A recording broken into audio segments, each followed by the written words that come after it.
You know, one of the things that happens, we often can't hear Jesus because we kind of have our Pauline doctrine of justification by faith so perfectly worked out in our mind that when Jesus comes along and he talks the way he talks, it just sometimes it goes right over us. Listen to this. You've read this before. You've heard this. Mark chapter 8, verse 35. Whoever would save his life will lose it. Whoever loses his life for my sake and the gospel's sake will save it. Have you thought about that verse before? You see, we don't like to think that way. If I want to save my life, my spiritual life, if I want to save my spiritual life, then I'm going to lose my life for the gospel's sake?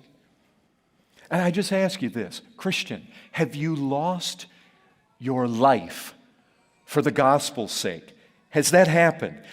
Have you found something in this message? There's a glory, there's a beauty, there's a motivation in the gospel that makes you view everything. It makes you view life and comfort and security and safety and retirement and money and your plans and your dreams and your vacations and all of that. Have you found something in the gospel that makes you consider this life altogether differently? Has some glory jumped out at you and grabbed hold of you to where it constrains you now? There is a glory in this message. There is something marvelous. There is something in this Christ revealed in this message and what he's done by the shedding of his blood. Has something happened where now you look at the rest of your life and you say, you know what?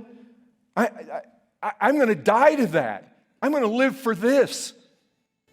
Because Jesus says that if you live for those things, for the money and the retirement and the vacations, then you lose your soul. So that's the question. Has the gospel given you reason to lose your life? Can't you say, absolutely?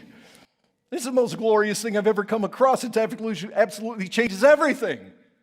This excerpt was taken from Tim Conway's full sermon entitled Evangelistic Responsibility of the Church, Go, which was preached at the 2022 Fellowship Conference.